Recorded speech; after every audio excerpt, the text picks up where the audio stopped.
Afternoon class. Before we proceed to our main discussion, may I request all of you to stand for a short prayer.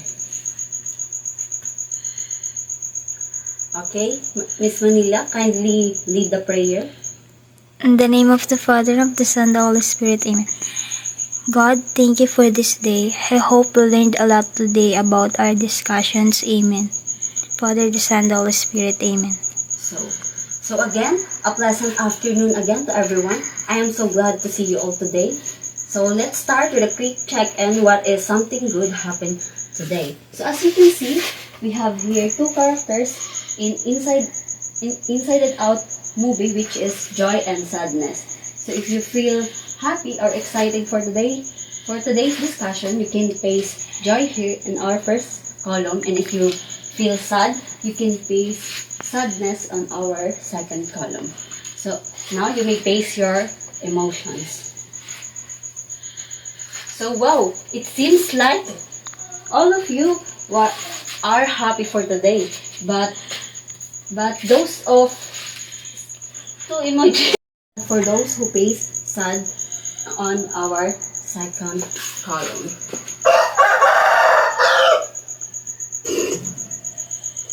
So but before you sit, kindly look around, look under your chairs, and pick up any trash that you see.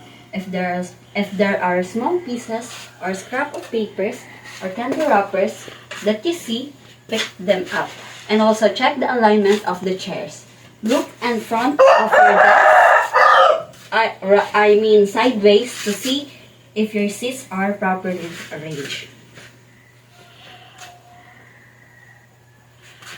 Thank you so much.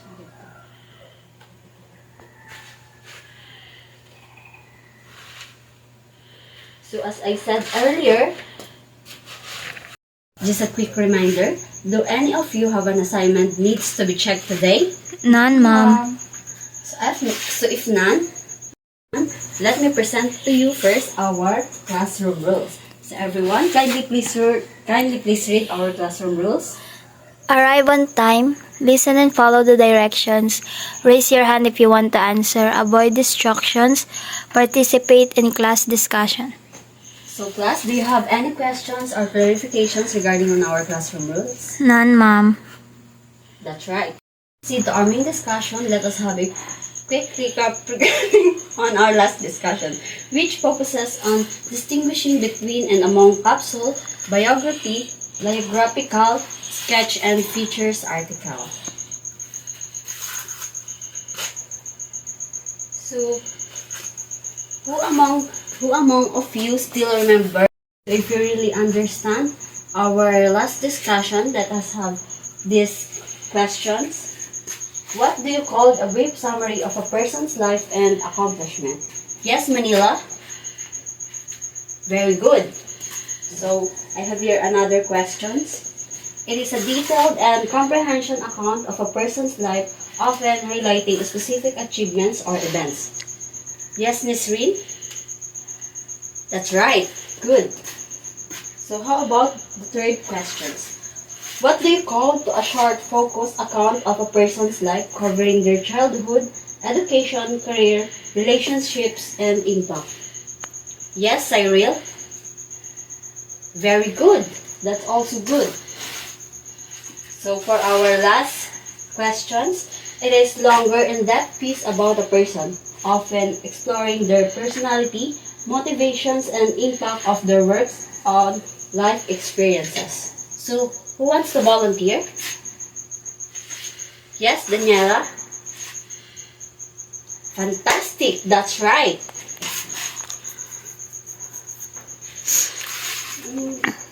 So at this point, let me present to you our objectives for today's lesson. So everyone, kindly please read our objectives for today. At the end of the lesson, the students must have identified appropriate graphic organizer for different types of information. Construct graphic organizer to effectively organize information. Valued importance of graphic organizer and understanding information. So thank you so much, class. Do you have any questions or clarifications regarding on our objectives? None, Ma'am. So all right. Let us help each other to achieve our objectives for today. So I have here another activities. But before that, everyone, can we please read our directions? Identify the given images presented. So I'm going to present some images and you're going to identify that image. So for our first image, who wants to answer? Yes, Manila? Ma'am, it is an example of timeline. Very good. So as you can see, there's a different type of year. What we call timeline. That's right, Manila. So for our second image, who wants to answer? Yes, Michelle? It's a Venn diagram. Let me see if your answer was correct. Yes, it is Venn diagram. So as you can see, there's a three circle which overlaps. See, it focuses on three relationships of each character. So for our third image, who wants to answer? Yes, Dana. That's right, it's a flowchart. So, for our last image, who wants to answer? Yes, Joyce? Concept map. Joyce, can you try another answer? Ma'am, it's a word web. Okay, let's see if it is word web. That's right, it's word web.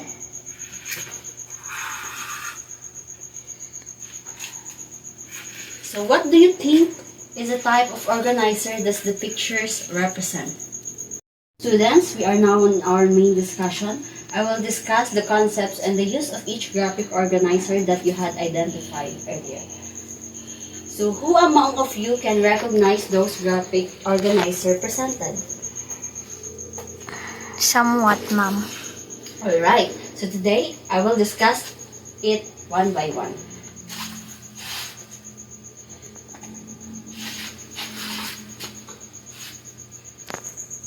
But before we proceed, I have a question. What is your idea or insight about graphic organizer?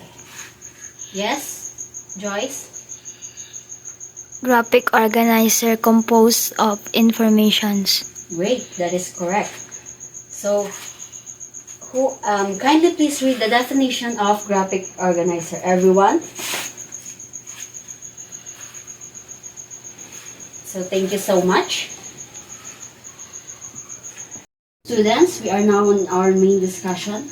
I will discuss the concepts and the use of each graphic organizer that you had identified earlier.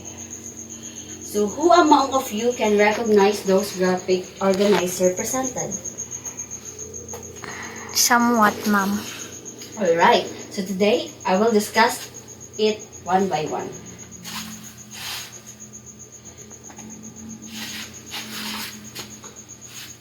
So at this point, let me present to you our objectives for today's lesson. So everyone, kindly please read our objectives for today. At the end of the lesson, the students must have identified appropriate graphic organizer for different types of information. Construct graphic organizer to effectively organize information. Valued importance of graphic organizer and understanding information. So thank you so much, class. Do you have any questions or clarifications regarding on our objectives? None, ma'am. So all right. Let us help each other to achieve our objectives for today. So I have here another activities. But before that, everyone, can we please read our directions? Identify the given images presented. So I'm going to present some images and you're going to identify that image. So for our first image, who wants to answer? Yes, Manila? Ma'am, it is an example of timeline. Very good. So as you can see, there's a different type of year. What we call timeline. That's right, Manila. So for our second image, who wants to answer? Yes, Michelle? It's a Venn diagram. Let me see if your answer was correct. Yes, it is Venn diagram. So as you can see, there's a 3 circle which see it focuses on 3 relationship of each character. So for our third image, who wants to answer? Yes, Dana.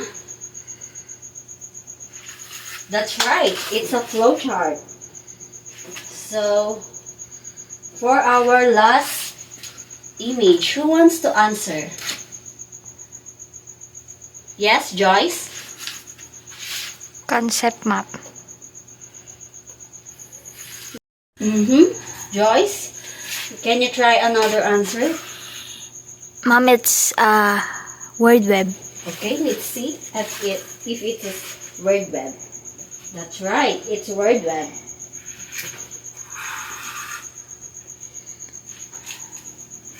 So what do you think is the type of organizer that the pictures represent? So at this moment, let us test your level of understanding regarding on our topic today. I'll be giving you a task that will hone your knowledge of our lesson in this day. You'll be divided into 3 groups. The left side will be the group 1 and the right side will be the group 2, and at the center will be the group 3. But before that, kindly please read our directions, everyone. Determine the information needed in each given task. So, do you have any questions regarding on our activity? None, ma'am. So you will be graded through our rubric. All the members from each group will present their work according to the assigned task. So for the group 1, flowchart for making a sandwich. For group 2, concept map about water cycle. And for the last group, word web for the word courage. So you may go to your respected group.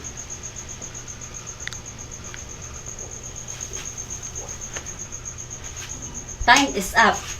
Let us start with group 1. So group 1, kindly present your work in front. Marvelous. Thank you, group 1. So how about the group 2? You may now present your work. Fantastic. For our last group, you may now present your work. So thank you so much, student. It is now time to score your performance. Group 1 will be... So since we already identified the appropriate graphic organizer for different types of information, so since we already achieved our first objective, let me check our first objective. Okay. On this lesson, let us have a quick snack. Like this biscuit, let us bite up what we have discussed this day. The student who may pick the biscuit will be the one to answer. So are you excited, class? Yes, ma'am. So for the first chocolate, Pajibar, who wants to bite up? Yes? Nisreen? So thank you so much for your insights. So for our second activity, who wants to buy a Choco Tops? Anyone? Who wants to volunteer? Okay. For our last bite, for lemon square cheesecake, anyone who wants to bite up? Yes, Cyril? Ma'am, based on what I have learned today, a graphic organizer has a varieties of concept like word web, concept map, timeline, and many more. Thank you. That is a great reflection. As we go closer to the end of our lesson, I am encouraging everyone to exhibit how much you have learned. I prepared here a printed paper of a 5-item quiz. But before you answer our activity, everyone kindly please read the direction.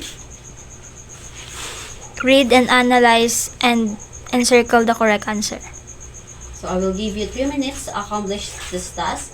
Please raise your hand if you have any clarifications regarding on your quiz. So your time starts now. For the cut.